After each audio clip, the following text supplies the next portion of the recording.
All right, we're here. Um, High Tide Imbibe. I have another beer to review tonight. How novel.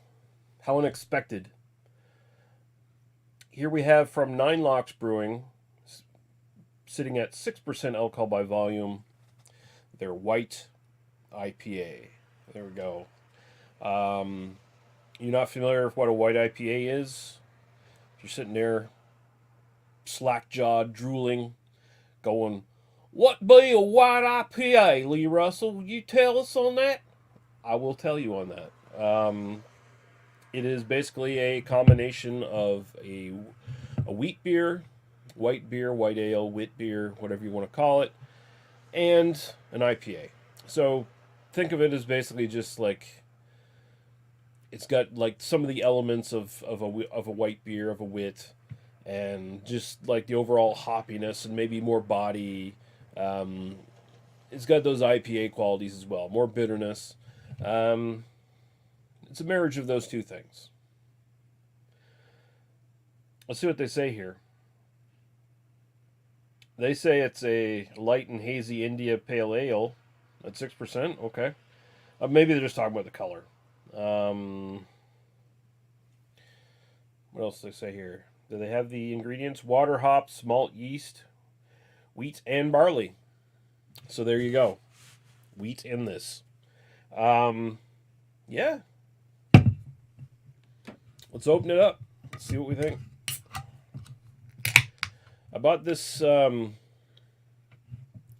Nine Locks has a IPA sampler pack now, basically, because they've got like 4 or 5 IPAs under their belt. So they have this one has two of their Phantom or Fathom double IPAs, and then they got two of these white IPAs.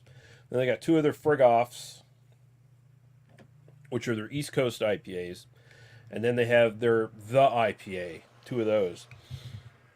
I don't know what the big distinction is between the IPA and Frigoff. They seem like they're kind of the same thing, but yeah, whatever. It's a neat little 8 pack of tall boys. So it was worth trying out. And I'd never had the white IPA before, so I don't even know if this has been out before. This might be fairly new. So yeah, look at it. It very much looks like a wit beer, Belgian wit, or something along those lines. Very hazy, yellow, pretty fluffy head. I think I see some stuff floating around in there. All right, let's go the aroma. Mm.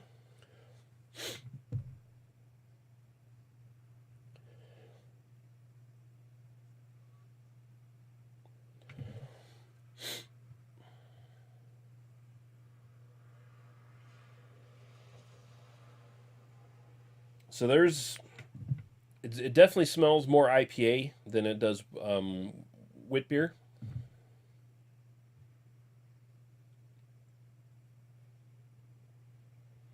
Although it's a little deceptive because this smells very tropical, fruity, very citrus heavy.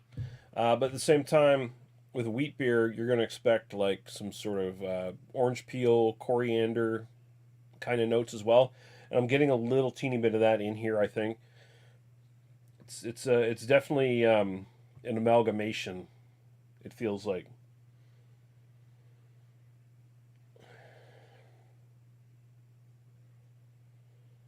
Mm. So it's just kind of like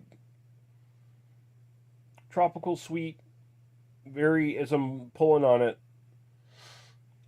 very strong citric character. Some of that probably the orange peel coriander thing. I think it says it on the can even, if I'm not mistaken, that they kind of like you're gonna get those hints. And I'm assuming that's mostly gonna be coming from the yeast that they're using here.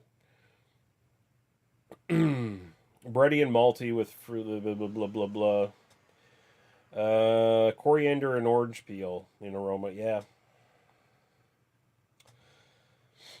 Mmm. Okay. Well, let's go to the taste and see what we think. Cheers.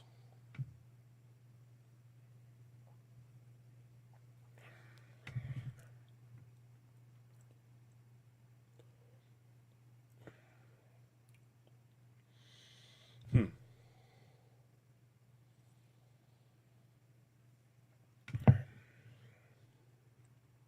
Very grapefruity in the finish.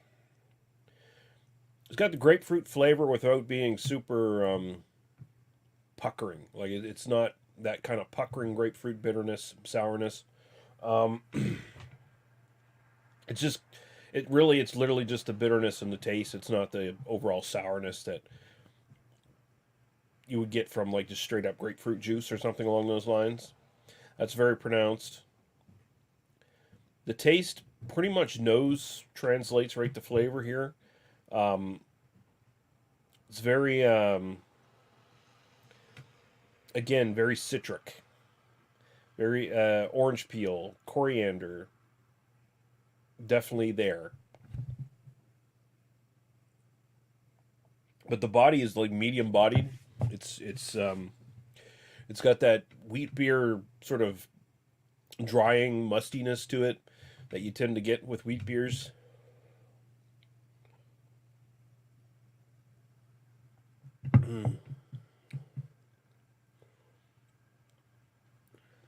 Very refreshing. Um, that bitterness that kicks up in the end definitely just makes you want to take another drink.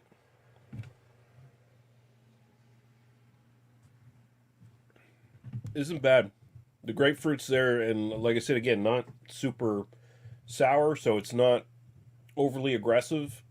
I was kind of worried when I was getting into it that it was going to end up being that way, but no, it's just a nice lingering little bit of bitterness, a little bit of grapefruit taste, um, and before that, you get that little flush of coriander, orange, maybe some slightly tropical notes in there, like kind of like a melon, um, maybe tad littlest bit of pineapple kind of thing.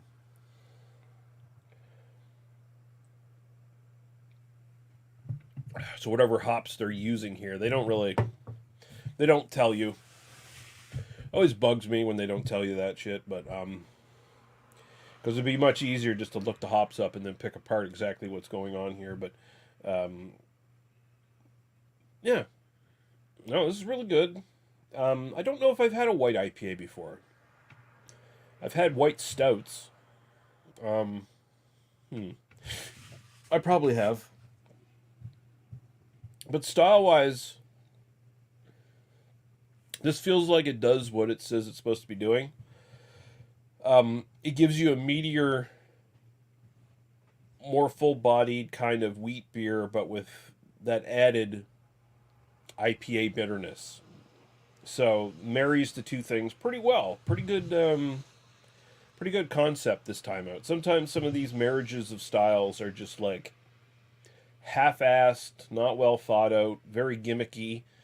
This is pretty refreshing, but at the same time substantial, and I like it. So style-wise, you know, I'm gonna say it's definitely probably up there with what this style is supposed to be. I'm gonna throw an 8 at it because I really like it, but at the same time, there's probably room for improvement there somewhere. Um, my own personal preference, I'm gonna throw a 7.5. I can definitely see myself buying this again. It's not something I'd necessarily gravitate towards all the time, but I do like it. I do like it. It's pretty good. Um, it doesn't have that overabundance of tropical IPA notes that I generally don't like. Um, that's very minimal. It's very much more the citric quality, the orange peel again, the coriander from the wheat ale, and just like that grapefruit. Those are the prominent things. So yeah, 8.4 style, 7.5 personal preference. That is 9 Locks White IPA. And there we go. I got one other beer to do tonight. So I'll be back soon. I know no one's watching now, and I'll get whatever amount of people watching later. And thank you for watching. Appreciate it. And we'll see you again when we see you. Goodbye.